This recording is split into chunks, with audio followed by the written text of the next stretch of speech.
Good afternoon. My name is Santi Arena. And for today's video, magbi-video tayo habang gagawa ng papaya salad. Dahil ang kapatid ko ho ay nag-request na sabi niya, ate, pwede ba mag-video ka ng paggawa ng papaya salad? So ngayon, ginagawa natin. At sana naman ay may matunan siya. At magawa niya dyan sa Pilipinas. Nagawa ko na to sa Pinas. Kaso, hindi siya familiar, kaya parang hindi sila natutuwa kainin. Dami-dami, diba? Ang dami-daming papaya. Diyos ko, yun yung masarap, yung baby, yung sariwa pa, yung bagong pitas pa sa mga puno. Ang dami tumutubo dyan sa Pilipinas. And, okay na, para talaga ma-feel natin na Thai dish itong ginagawa natin, mas maganda talaga pag may ganito tayo. But anyway, shout out to my friend Nook and Guy for giving me this from California pa to. Binili nila para sa amin dalawa to, for me and for my mother-in-law. Thank you very much, Nook. Okay, una dahil lagyan natin ang bawang. Lagyan mo ng bawang yung papaya salad mo. Yes, nilalagyan ho talaga nila to. Lagay tayo ng mga 3 hiwa. Gusto ko 3 hiwa. Pepe nyo please. Tapos, okay, naglagay na tayo actually. Naglagay na tayo ng bawang. Didiktikin natin yung bawang. Ganyan, ganyan, ganyan, ganyan.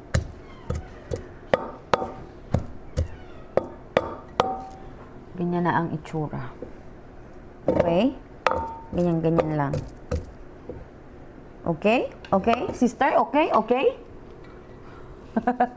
Okay? Okay. Tapos, wala akong palm sugar. Kasi yun ang palaging ginagamit nila ay palm sugar. Wala ako noon. Naubusan ako. Though, binigyan ako ni Nook, pero nagamit ko ata. Or hindi ko lang makita. I don't know. Lalagay muna natin lahat ng mga dapat didiktikin, like itong mga ganito. Ito yung eggplant na round, the green. Hindi ko alam kung anong tamang tawag dito, guys. Hindi ko alam. So, lalagay natin.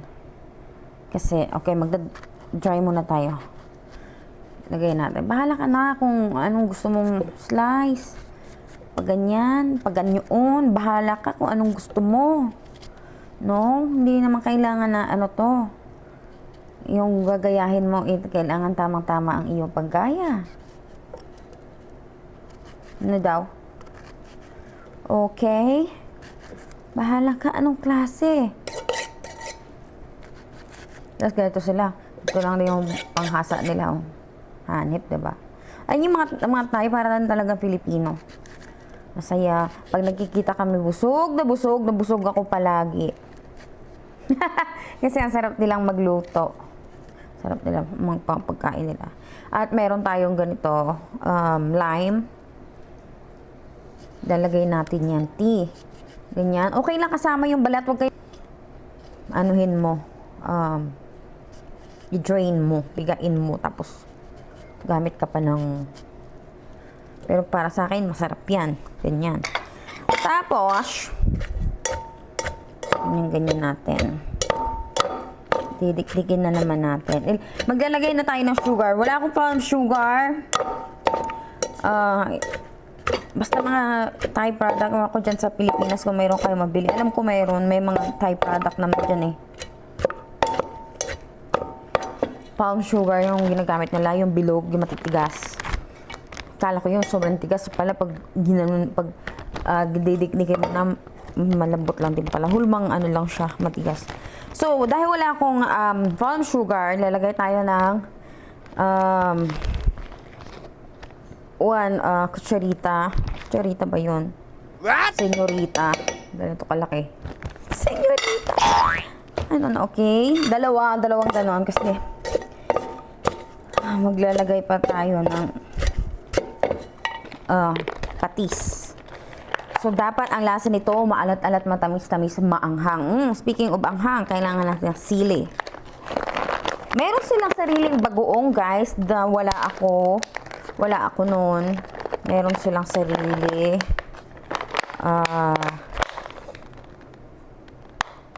sabaw, yung bagoong nila masarap. Masarap din. Ibang klase rin yung paggawa ng bagoong nila sa bagoong natin.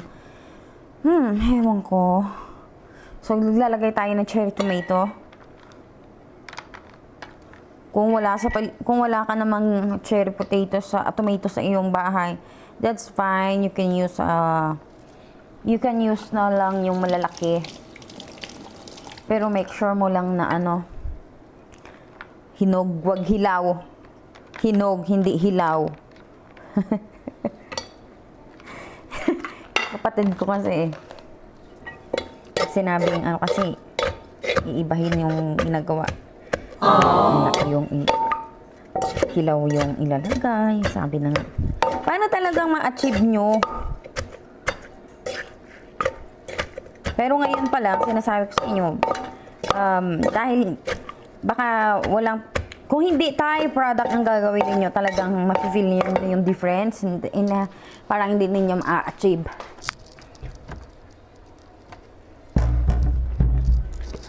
Maglalagay tayo ng Ajinomoto guys. Yes, sobrang pakak sila maggamit ng Ajinomoto doon. Makahilo pagtapos kong kumain Pero okay lang. Depende yan sa panlasa mo. Tapos, dinamihan ko din.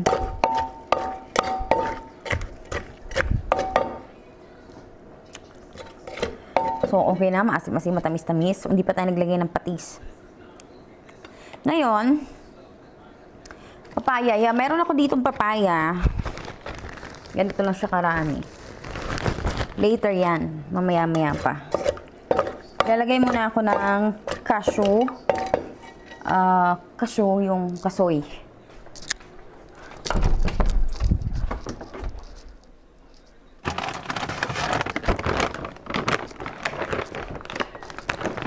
Tapos, wala akong crabs or wala akong bagoong nila.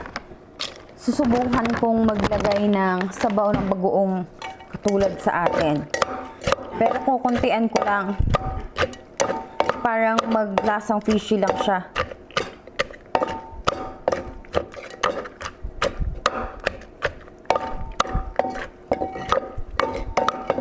Okay, then next, eto na, ilalagay na natin ilagay tayo siguro ng patis. Eto patis. 1 2 3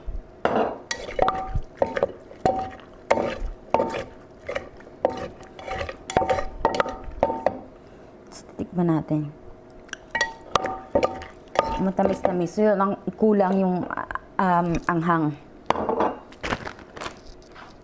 Lagay tayo ng sili.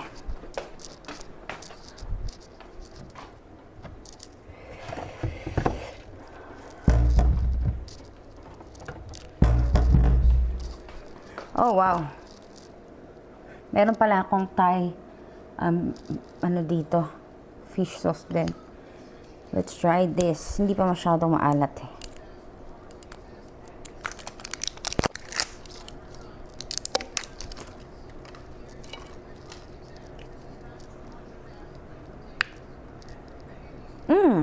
Wow. Bango. Dahan-dahan lang.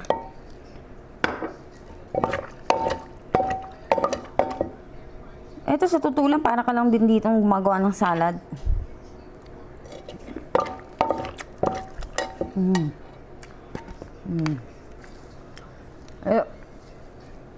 Wala akong siling katulad sa Pilipinas, yung bilog-bilog. Wala ako noon. Ito na lang.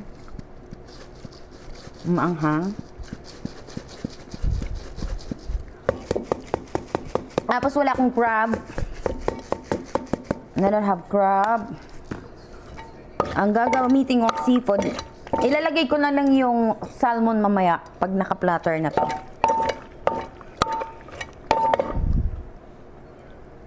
Tikim ulit. Oh.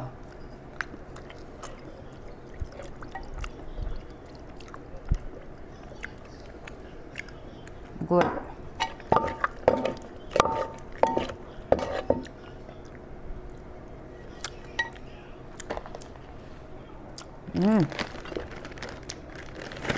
Okay, ngayon, nilagay na natin yung ito, ang mga to, yung nilagay natin kanina. Pwede na natin ilagay si papaya. Ganyan na siya. Kita nyo? Ilagay na natin si papaya.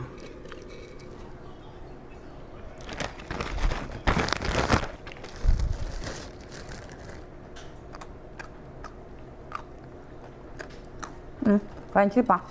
Good. Ubusin ko na to.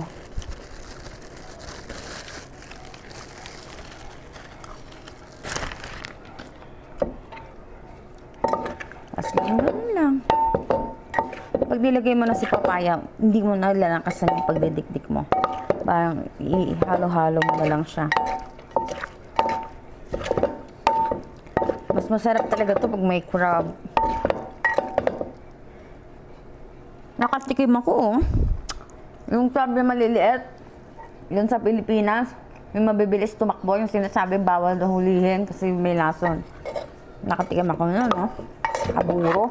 Ang sarap. Ang sarap, lalo na. Tapos, hilaw pa yung nakaburo, matamis, maanghang, maalat-alat. Ibang-iba, ang sarap talaga ng lasa. Tapos pagkagat mo, mararamdaman mo yung laman ng crab. Magme-melted sa bunganga mo. Kasabay ng anghang, alat, at manamis-namis. Tapos yung lasa ng crab.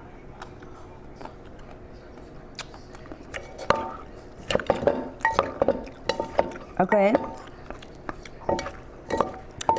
May kulang talaga.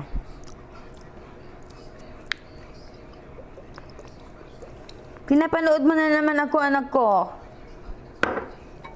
Ha?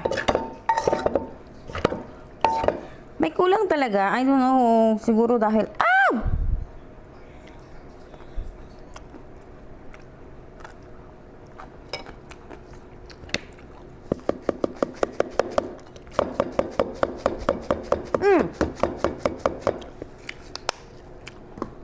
Papaya salad talaga ay may sitaw na hilaw. Tapos isahalo nyo dito. Didik-dik-dik-dikin nyo. Pero dahil wala akong sitaw, ang hirap ng sitaw dito maghanap. So, ang kulang. Konting tamis pa. Kasi dapat maalat-alat, anghang, tsaka manamis. Na maasim-asim. Sapat na yung lime ko. Okay na yun.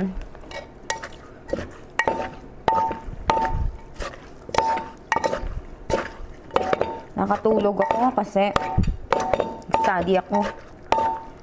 Tapos nag-review ako kung gagawa ko ng PowerPoint. Nakatulog ako! Natanggal tuloy yung stress ko nung natulog ako.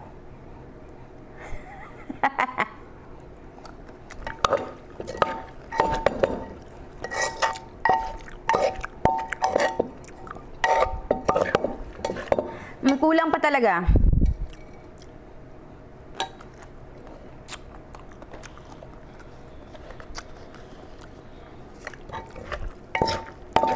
Pero sige. Tapos, meron akong noodles dito. Binigay rin niya to. Ninok. Babasain ko na lang to ng hot water. Wait. Versimili to. Versimili na binoil tapos hinulma ng pabilog. Yung hinulma siya ng pabilog. Parang yung, di ba, yung noodles. Ganon nila. So, para paglagay sa plate, ibuo. Ngayon, luto na to. Nilagyan ko lang ng hot water. Antay lang tayo ng mga 5 minutes.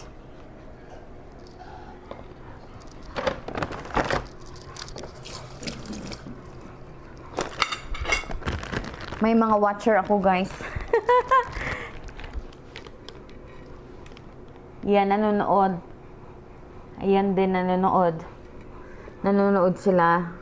Kasi nagsasalita daw ako dito. Si Ginger, parang mini-make sure ni Ginger kung siya lang yung kinakausap ko ba. Siya ba ang kinakausap o talagang nagsasalita ako dito?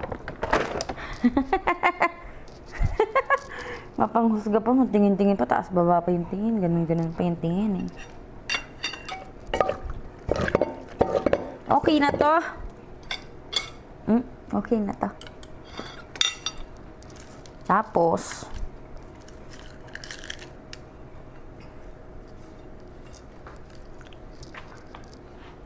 shrimp. Ayan na tayo sa plating mga mamshi. Ayan na siya. Okay. Ganda.